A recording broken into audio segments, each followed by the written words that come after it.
Hello everyone, एक बार फिर से हाजिर हूं आपके साथ धुआंधार क्वेश्चंस के ताबड़तोड़ सॉल्यूशंस के साथ। तो इससे पहले हम क्वेश्चंस पे वार करें, आपको बता देता हूं रोज सुबह आपको हमारे चैनल शिक्षा अनलिमिटेड के साथ जुड़ना है 10 से। और आपको कराई जा रही है यहाँ पे सीजीएल 2023 की तैयारी, जो जुलाई में प्री होने वाला है। उसकी सभी क्लासेस, सभी सब्जेक्ट की क्लासेस आपको मिलने वाली है शिक्षा अनलिमिटेड पे।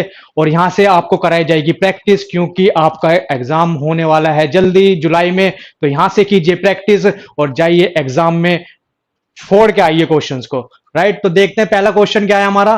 पहला क्वेश्चन है कि the population of a village is 30,000 in which 1/6 part are women and the rest are man. If 5% of the man and 40% of the women are illiterate हैं, और then what percentage of the people in the village are educated. एक गांव की जनसंख्या दी हुई है हमें, जिसमें से 1/6 भाग स्त्रियों का है और शेष पुरुष का है। तो यहाँ पे मैं कह सकता हूं जो मेरे मैन और वुमेन का रेशो है, रेशो क्या होने वाला है, मैन मेरे 5 और वुमेन मेरा 1 यूनिट। कह सकता हूं यदि 1/6 भाग स्त्रियों का है, शेष पुरुष का है। उसमें से कहा गया है कि यदि 5% पुरुष तथा 40% स्त्रियां अशिक्षित है, तो हमें शिक्षित एजुकेटेड लिटरेट पर्सन जितने हैं उनकी परसेंटेज हमें ज्ञात करनी है। तो यहाँ पे क्योंकि प्रतिशत दिया हुआ है, इस बात का ध्यान रखना, अगर मैं 5 का परसेंटेज निकालूंगा तो कहीं ना कहीं वो पॉइंट में आएगा। उस पॉइंट से बचने के लिए मैं यहाँ पे 2 जीरो लगा देता हूं, क्योंकि यह अनुपात है इसलिए 2 जीरो मुझे एक के आगे भी लगानी पड़ेगी। अब मेरा मैन और वुमेन का अनुपात हो चुका है 500:100। इससे आगे क्या होगा, इसने परसेंटेज दिया क्वेश्चन ने 5% मैन हमारे कैसे हैं, इलिटरेट अशिक्षित हैं। उसमें से अगर शिक्षित निकालना चाहूं तो वो क्या 95% होंगे। अगर 5% मैन अशिक्षित हैं तो 95% शिक्षित होंगे। 500 का 95% जल्दी से फाइंड आउट कीजिए। 500 का 95% होता है हमारा 475। 500 का 95% होगा 475। ऐसे ही वुमेन को देखा जाए तो कितनी वुमेन अनएजुकेटेड है, इलिटरेट है, 40%। और यदि वुमेन हमें शिक्षित स्त्रियों की संख्या ज्ञात करनी है, तो यदि 40% हमारी इलिटरेट है, अशिक्षित है, तो शिक्षित होंगी हमारी 60%। तो 100 का 60% हो जाएगा 60 यूनिट। तो यहां से मुझे पता चल चुका है 475 जमा 60 टोटल पर्सन मेरे अशिक्षित हैं, यहां पे शिक्षित है, क्योंकि एजुकेटेड पीपल, जितने भी एजुकेटेड पीपल है उनकी यहां पे परसेंटेज पूछी गई है। तो 475 जमा 60, इतनी संख्या मेरे एजुकेटेड जो शिक्षित लोग हैं उनकी संख्या है। तो यहां से मैं कह सकता हूं ये हो जाएगा मेरा 535 535। तो टोटल 535 ऐसे लोग हैं जो शिक्षित है। राइट, तो 600 में से टोटल है शुरू में 600, 500 जमा 100, तो 600 में से 535 यदि 600 में से 535 यदि मेरे शिक्षित लोग हैं तो उनकी परसेंटेज क्या होगी। तो 600 और 535 इंटू 100। राइट, ये मेरा आंसर होने वाला है। क्या यही मेरा आंसर होगा, क्या यही मेरा आंसर होगा।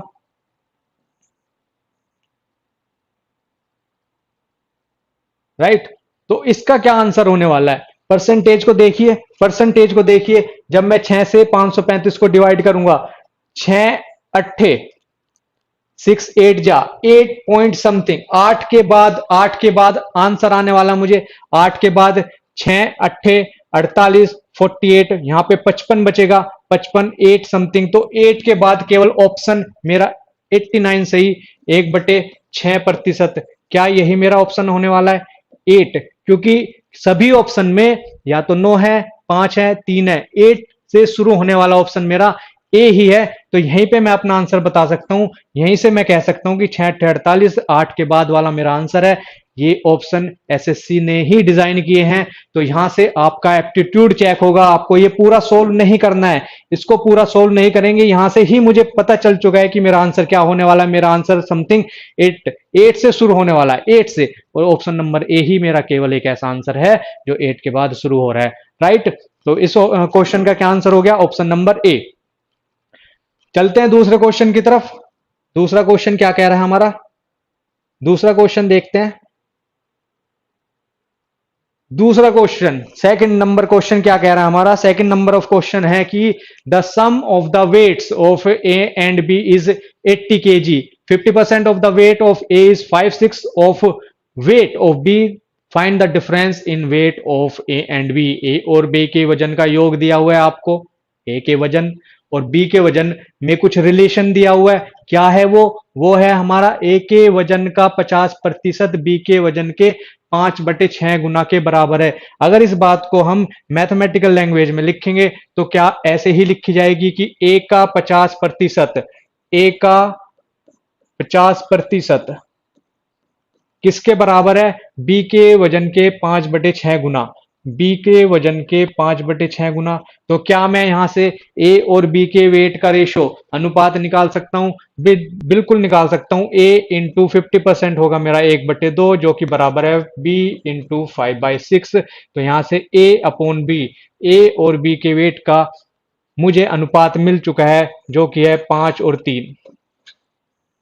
ए बटे बी यहां से मैं निकाल चुका हूं, मेरा क्या है 5/3, 2 से 6 3 बार जाएगा 5/3, ए अपॉन बी 5/3। अब उसने कहा है उनके वजन का अंतर हमें फाइंड आउट करना है, लेकिन गिवन क्या है, हमें दिया गया है ए और बी के वजन का योग। योग अगर मैं अनुपात में देखूं, अनुपात में योग कितना होने वाला है मेरा, अनुपात में योग होगा मेरा 5 + 3 8, 8 यूनिट, 8 यूनिट अनुपात में। और क्या यही 8 यूनिट, क्या यही 8 यूनिट आपको दिया हुआ है 80 केजी के बराबर, 80 केजी के बराबर। पूछा क्या है, सवाल ने पूछा है कि उनके वजन का अंतर क्या है, उनके वजन का अंतर क्या, अगर अनुपात में अंतर देखा जाएगा तो 2 यूनिट होगा। ए और बी का वजन, ए का यदि 5 है, बी का 3 है, तो क्या उनका अंतर 2 होगा, 2 यूनिट होगा। 8 यूनिट मेरे पास 80 केजी है, तो क्या मैं यहां से 2 यूनिट फाइंड आउट कर सकता हूं, 2 यूनिट होगा मेरा 20 केजी, राइट। तो ऑप्शन नंबर सी इस क्वेश्चन का आंसर होगा। 8 यूनिट 80 के बराबर, 1 यूनिट क्या होगा 80/8, 1 यूनिट मेरा क्या होगा 80/8, that is 10 KG. Find out क्या करना है मुझे, 2 यूनिट, 2 यूनिट की वैल्यू, क्योंकि अनुपात में दोनों के वजन का अंतर 2 यूनिट है, तो उस 2 यूनिट की वैल्यू हो जाएगी, यदि 1 यूनिट की वैल्यू 10 केजी है तो 2 यूनिट की वैल्यू हो जाएगी मेरी 20 केजी। और ऑप्शन नंबर सी इस सवाल का, इस क्वेश्चन का आंसर, राइट। तो देखते हैं हम नेक्स्ट क्वेश्चन क्या है हमारा। तो इसी तरह से ये जो भी आपको धुआंधार क्वेश्चन दिख रहे हैं ना, इनका ताबड़तोड़ सॉल्यूशन मिलेगा आपको कहां पे, शिक्षा अनलिमिटेड पे। और यही नहीं, मैथ ही नहीं, सभी रीजनिंग में भी जितने भी धुआंधार क्वेश्चन एसएससी ने पूछे होंगे, ताबड़तोड़ सॉल्यूशन। जितने भी जीएस में धुआंधार क्वेश्चन पूछे होंगे, ताबड़तोड़ सॉल्यूशन। इंग्लिश को भी ऐसे ही धुआंधार क्वेश्चन के ताबड़तोड़ सॉल्यूशन। अब देखते हैं नेक्स्ट क्या क्वेश्चन है हमारे पास। Next question, king called his 3 queens at the last moment of his life and distributed his gold among them in the following way. He gave 50% of the total gold to the first queen, 50% of the remaining gold to the second queen, and 50% of the remaining gold to the third queen. If the combined gold of those 3 queens is 130,900 kg, then how much gold did king have in the beginning? सवाल ने कहा है कि राजा ने अपने अंतिम समय में 3 रानियों को याद किया और तीनों में सोना बांट दिया, लेकिन उस बांटने का प्रोसीजर क्या था, उसने उस सोने में से 50% दिया किसको, पहली रानी को, फिर उस जो बचा 50% देने के बाद जो बचा उसका आधा दिया दूसरी रानी को, और फिर उसमें से जो बचा है उसका आधा दिया तीसरी रानी को। यही सवाल है, यही सवाल है। लेकिन उसने कहा है कि राजा के पास 130,900 केजी सोना था। तो प्रारंभ में पूछा गया है, प्रारंभ में पूछा गया है यदि तीनों रानियों को संयुक्त सोना, जो तीनों रानियों को सोना मिला है वो कितने केजी मिला है, 130,900। तो संयुक्त सोना जो राजा के पास था इनिशियल शुरुआत में, वो हमें ज्ञात करना है कितना केजी सोना था। तो इस तरह के क्वेश्चन जब भी आपको डिस्ट्रीब्यूशन मिलेगा, है ना, वो दे दिया, फिर उसका जो शेष फल बचा वो दूसरे को दे दिया, उसका बचा हुआ तीसरे को दे दिया। जब भी आपको साइकिल मिले, जब भी आपको इस तरह के क्वेश्चन डिस्ट्रीब्यूशन में मिले, क्या करना है आपको? हमेशा क्या करना है? हमेशा एक बात का ध्यान रखना है, जो भी आपसे पूछा गया कि टोटल सोना कितना था, उसको हमेशा 100 यूनिट मानना है। तो यहां पे भी हम ऐसे ही करेंगे कि माना माना राजा के पास टोटल सोना कितना था? 100 यूनिट, 100 यूनिट। फिर उसने क्या किया? 50% पहली रानी को दिया। पहली रानी को कितना मिला? 50%। 100 का 50% कितना होगा मेरे दोस्तों? 100 का 50% कितना होगा? 50% होगा 100 का 50। बच कितना गया है? बच कितना गया है अब बच गया है अगेन 50 यूनिट सोना बच गया है। अब इस 50 का अब इस 50 का 50% देगा वो किसको? सेकंड रानी को। सेकंड रानी को मिलेगा इतना। 50 का 50% कितना होगा? 25 यूनिट। तो 25 यूनिट दिया उसने सेकंड रानी को। बच कितना गया है? बच कितना गया है? यहां पे बचा हुआ है अगेन 25 यूनिट बचा है। अब इस बचे हुए में से अब इस बचे हुए में से एक सवाल कह रहा है कि बचे हुए में से अगेन 50% उसने अपनी तीसरी रानी को दिया है।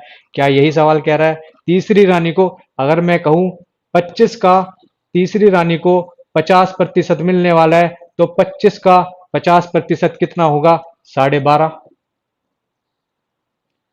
12.5। तो तीनों रानियों को कुल कितना यूनिट सोना मिला? तीनों रानियों को कुल कितना यूनिट सोना मिला? तो क्या वो सोना 50 जमा 25 जमा 12.5 यूनिट है? पहली रानी को 50, दूसरी रानी को 25 यूनिट और तीसरी रानी को 12.5 यूनिट। तो क्या ये टोटल तीनों रानियों को मिलने वाला है? कितना मिला? ये मिला है तीनों रानियों को 87.5 यूनिट। 87.5 यूनिट। 50 जमा 25 75, 75 जमा 10 होंगे 85 और ढाई 87.5। 87.5 राइट। तो इतना सोना मिला है तीनों रानियों को। और क्या वही सोना हमें रियल वैल्यू दी गई है उस सोने की? उस सोने की रियल वैल्यू दी गई है 1,30,900 केजी। जो हमने अभी यूनिट में निकाला है उसी सोने की वैल्यू दी गई है 1,30,900 केजी। तो मेरा 87.5 यूनिट क्या 1,30,900 केजी के बराबर होगा? बिल्कुल होगा। तो यहां से मैं राजा के पास कितना सोना था 100 यूनिट निकाल सकता हूं। देखते हैं इसको, इसकी कैलकुलेशन कैसे इजी होगी, कैसे फाइंड आउट करेंगे, देखते हैं आगे। तो यहां से हम निकाल चुके हैं क्या कि 87.5 यूनिट हमारा बराबर है 87.5 यूनिट हमारा बराबर है 1,30,900 के। इतने केजी के बराबर है। अब जल्दी से ये बताओ कि 87.5 की परसेंटेज वैल्यू क्या होती है? 87.5 बहुत से सवालों में क्या होगा? एसएससी का फेवरेट परसेंटेज डिजिट है ये 87.5। 87.5 होता है हमारा 7/8। अगर मैं प्रतिशत की बात करूं 87.5 परसेंटेज होता है मेरा 7/8। तो क्या यहां से मैं 87.5 की वैल्यू निकाल सकता हूं? तो 87.5 की वैल्यू होगी 7/8 गुना 100। ठीक है। यही छोटी छोटी बातें टाइम बचाएंगी। यही छोटी छोटी बातें आपके इस धुआंधार क्वेश्चन को ताबड़तोड़ सॉल्यूशन में बदल देगी। राइट। तो देखिए 87.5 7/8 इंटू 100। तो यहीं पे मैं यूज करने वाला हूं 87.5 की जगह 7/8 इंटू 100।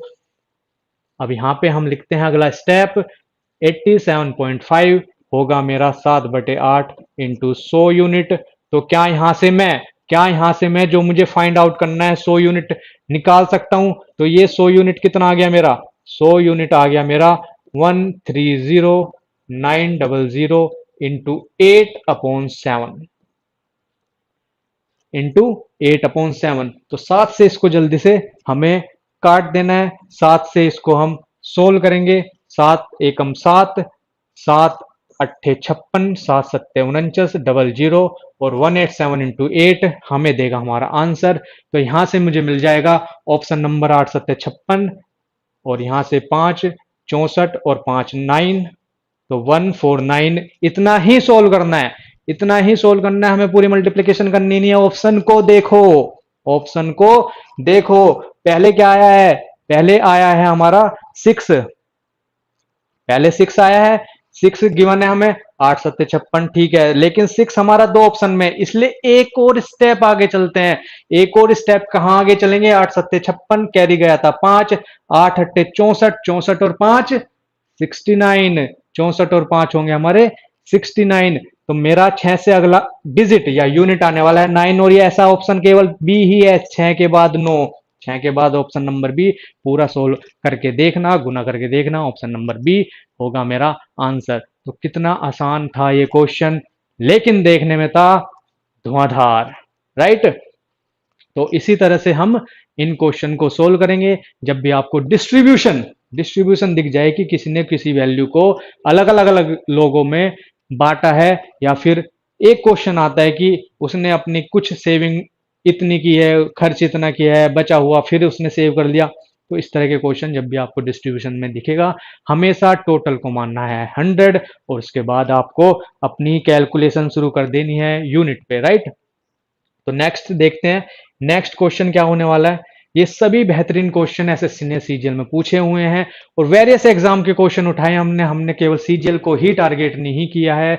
सीएचएसएल, जीडी, एमटीएस, जितने भी एसएससी एग्जाम कंडक्ट कराती हैं उसके सभी क्वेश्चन की प्रैक्टिस आपको मिलेगी, राइट। तो देखते हैं हम नेक्स्ट क्वेश्चन क्या होने वाला है हमारा। नेक्स्ट क्वेश्चन है हमारा इनकम। इनकम भी एसएससी का फेवरेट टॉपिक है। तो पढ़ते हैं क्वेश्चन को, और क्वेश्चन क्या कह रहा है, लेट्स फाइंड आउट।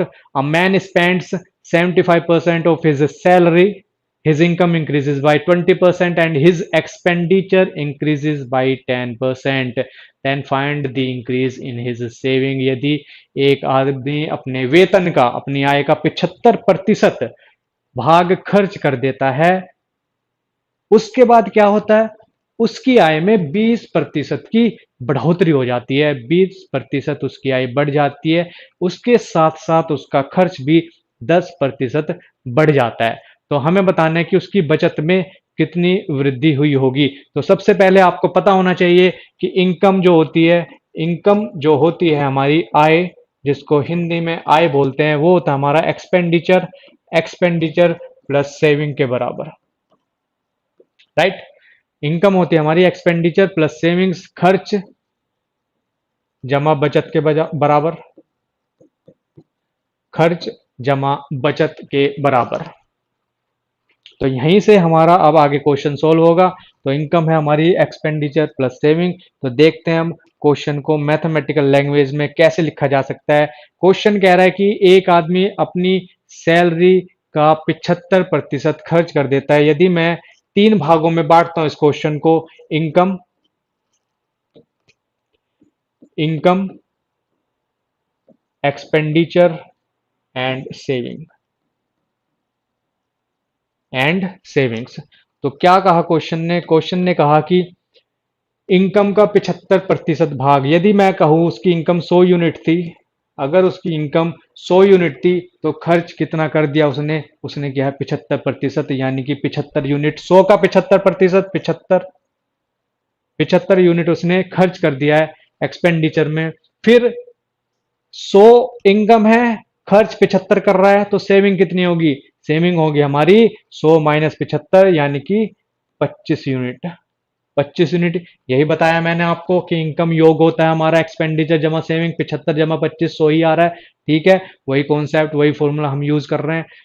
नेक्स्ट उसने कहा कि उसकी इनकम बढ़ जाती है 20%, ठीक है, इनकम को बढ़ा देते हैं आगे। 100 थी इनकम, इनकम बढ़ गई 20%, 100 का 20%, 100 का 20% कितना होता है? 20 यूनिट, 20 यूनिट, यानी कि इनकम हो गई है उसकी 120, 100 से 120, साथ ही साथ उसका खर्च भी बढ़ गया है 10%। तो 75 का 10% कितना होगा? 75 का 10% होगा हमारा 7.5। 75 का 10% है 7.5, यानी कि उसकी जो एक्सपेंडिचर है वो कितनी बढ़ गया है? वो बढ़ गया है हमारा 82.5, 82.5। तो क्या आप बता सकते हैं अब वो कितना सेव कर रहा है? यदि उसकी इनकम 120 हो गई है, खर्च उसका 82.5 हो गया, तो अब वो सेव कितना कर रहा है, तो अब वो सेव कर रहा होगा 5, 9 एंड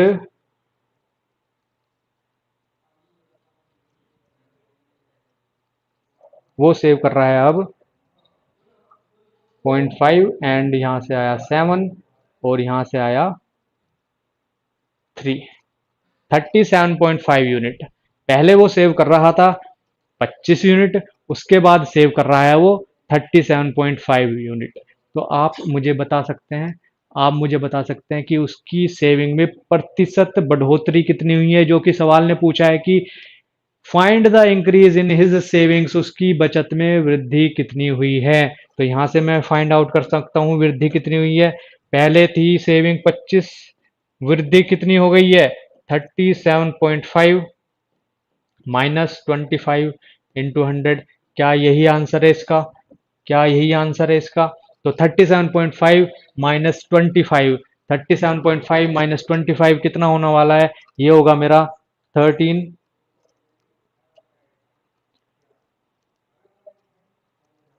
12.5। ये हो गया मेरा 12.5, कितने में से? 25 में से, इंटू 100। क्या 12.5 25 का आधा है, तो मैं कह सकता हूँ कि 50% बढ़ गई है। 50% बढ़ गई है। सेविंग उसकी 25 से 12.5 बढ़ गई, तो क्या मैं कह सकता हूँ कि 12.5 मेरा 25 का आधा है, इसलिए 50%। या फिर सोल्व करना चाहो सोल्व कर सकते हो, 25 पंजे 125 होता है, पॉइंट से 1 जीरो कैंसिल, तो यहाँ से मुझे आंसर मिल गया 50, ऑप्शन नंबर बी 50%। तो क्या मैं यहाँ पे इस क्वेश्चन में मुझको यहाँ पे जाना जरूरी है? क्या मुझे उसकी बढ़ी हुई इनकम निकालनी जरूरी है? क्या मुझे एक्सपेंडिचर बढ़ा हुआ निकालना जरूरी है? यदि उसने सीधा सीधा पूछा है कि सेविंग में कितने परसेंटेज की वृद्धि हुई है, तो इसका आपको शॉर्ट ट्रिक बताता हूं, इसका आपको तरीका बताता हूं कि बिना इनकम फाइंड किए हुए, इंक्रीज इनकम बिना फाइंड किए हुए, एक्सपेंडिचर जो हमारा बढ़ा है उसको बिना फाइंड आउट किए, हम सेविंग कितनी बढ़ी डायरेक्ट फाइंड आउट कर सकते हैं। डायरेक्ट कैसे फाइंड आउट करेंगे? तो क्या यहां से मेरा 20 यूनिट आया था? क्या मेरा यहां से इनकम जो बढ़ी वो 20 यूनिट थी? क्या यहां से एक्सपेंडिचर बढ़ा हुआ 7.5 आया था? इनका ही अंतर मेरा, जो सेविंग बढ़ी है इनका ही अंतर मेरा होगा, जो मेरी सेविंग बढ़ी है इनका ही अंतर होगा मेरा, जो सेविंग बढ़ी है। तो 20 माइनस 7.5 क्या होने वाला है? अगेन 12.5, अगेन 20 माइनस 7.5 हो गया मेरा 12.5, 12.5 डिवाइडेड बाई 25 इंटू 100। तो यहां से मैं 25 पंजे 125, एक पॉइंट से 1 zero cancel, 5 into 10 50, option number B 50%। 50%। क्या इस सवाल का भी आंसर 50%? अगेन मैंने क्या किया, मैं नहीं गया कि मेरी कितनी इनकम बढ़ी, मैं नहीं गया कि मेरा एक्सपेंडिचर बढ़ने के बाद कितना आया, तब नहीं मैंने माइनस किया है बढ़ी हुई सेविंग को निकालने के लिए। मैंने क्या किया, इनकम में जितनी वृद्धि हुई है, 20 यूनिट की वृद्धि हुई, उसमें से डायरेक्ट घटाया मैंने एक्सपेंडिचर में जितनी वृद्धि हुई है। तो 20 माइनस 7.5, इतना ही, जो 20 माइनस 7.5 है, इतनी ही मेरी सेविंग में इंक्रीमेंट हुआ होगा, इतनी ही मेरी सेविंग बचत में वृद्धि हुई होगी, दैट इज 12.5, 12.5 यूनिट। राइट। तो इससे आगे चलते हैं, नेक्स्ट क्वेश्चन देखते हैं। नेक्स्ट क्वेश्चन, नेक्स्ट क्वेश्चन क्या होगा हमारा? तो यहां से इन सभी क्वेश्चन के सॉल्यूशन, इन सभी क्वेश्चन के बेहतरीन सॉल्यूशन, और आगे भी जो हमारे क्वेश्चन है, जो आगे भी हमारे क्वेश्चन है, जो भी सीजीएल ने पूछे हैं बेहतरीन क्वेश्चन, जो भी धुआंधार क्वेश्चन पूछते हैं ना, एसएससी हर साल दे देती है तगड़े से क्वेश्चन, देख के धाराशायी हो जाए बंदा, वही क्वेश्चन इस तरह से कराए जाएंगे आपको कि सोल्यूशन आपको इतना प्यारा सोल्यूशन मिलेगा उसका कि आप भी उन क्वेश्चन को देखने के बाद कहेंगे कि हाँ, क्वेश्चन देखने में तो भयानक है, खतरनाक है, लेकिन करना बड़ा आसान है। तो इसी तरह आपको रोज हमारे साथ जुड़ना है 10 से, और सभी एसएससी से रिलेटेड जितने भी एग्जाम होते हैं अप टू सीजीएल लेवल, सभी की तैयारी करनी है हमें। और जुलाई में आपका पेपर होने वाला है, तो प्रैक्टिस पे प्रैक्टिस करिए, यही मंत्रा है, जुलाई में पेपर क्लियर करने का। जितनी ज्यादा प्रैक्टिस कर सको क्वेश्चंस की उतनी ज्यादा प्रैक्टिस करो, तभी आपका प्री क्लियर होगा, राइट। और वो प्रैक्टिस करा रहा है शिक्षा अनलिमिटेड। रोज सुबह 10 बजे हमारे साथ जुड़ना है, हमारी टीम के साथ जुड़ना है, और हमारे चैनल को सब्सक्राइब कीजिए, लाइक कीजिए और अपने दोस्तों यारों में शेयर कीजिए। Thank you everyone.